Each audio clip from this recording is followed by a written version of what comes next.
शुरू अल्लाह के नाम से जो नहायत मेहरबान और बेहद रहम वाला है। जब नबी पाक सल्लल्लाहु अलैहि वसल्लम ने मक्का मुअज़्ज़मा में लानिया दावत का आगाज़ किया तो मक्का में पै दर पे ये खबरें फैलनी शुरू हो गईं कि आज फ़लाँ मुसलमान हुआ, आज फ़लाँ मुसलमान हुआ।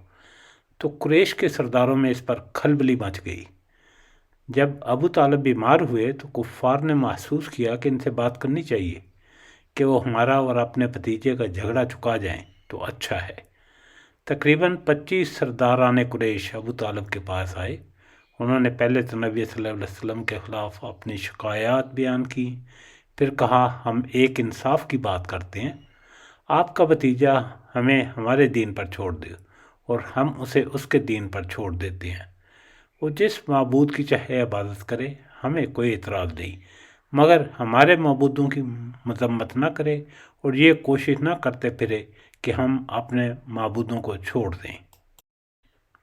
अबू तालिब ने नबी सल्लल्लाहु अलैहि वसल्लम को बुलाया और कहा, ये तुम्हारी कौम के लोग मेरे पास आए हैं, इनकी ख्वाहिश है कि तुम एक मुनसिफाना बात पर इनसे इत्फाक कर लो।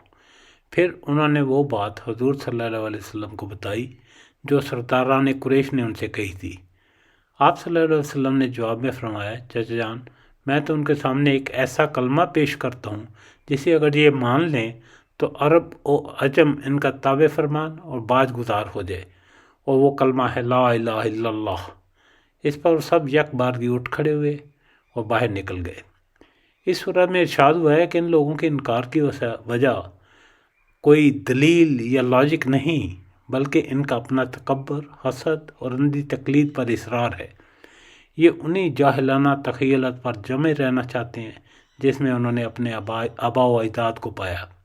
उनके नज़दीक तौहीद और आखिरत का तख़य्युल ही नाकाबिल कबूल है, मगर अल्लाह ताला के यहाँ वो लोग पसंद किए जाते हैं जो अपनी गलती पर इसरार न करें, बल्कि मुतनब्बे होते ही ताइब हो जाएं और दुनिया में आखिरत की जवाबदेही को याद रखते हुए ज़िंदगी बसर करें।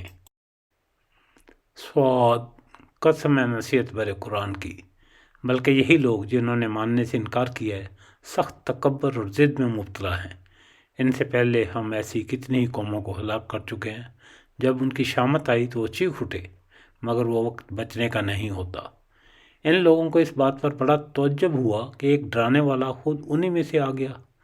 मुनकरीन कहने लगे कि ये साहिर है, सख्त झूठा है, क्या इसने सारे खुदाओं की जगह बस एक ही खुदा बना डाला? ये तो बड़ी अजीब बात है। और सरदारान कौम ये कहते हुए निकल गए कि चलो और डटे रहो अपने माबूदों की इबादत पर। यह बात तो किसी और ही गर्ज से कही जा रही है। ये बात हमने ज़माने करीब की मिल्लत में किसी से नहीं सुनी।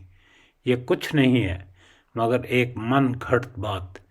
क्या हमारे दरमियान बस यही एक शख्स रह गया था जिस पर अल्लाह का जिक्र नाज़िल कर दिया गया? असल बात यह है कि ये मेरे ज़िक्र पर शक कर रहे हैं, और ये सारी बातें इसलिए कर रहे हैं कि उन्होंने मेरे अज़ाब का मज़ा चखा नहीं है। क्या तेरे दाता और गालिब परवरदिगार की रहमत के ख़जाने इनके कब्ज़े में हैं?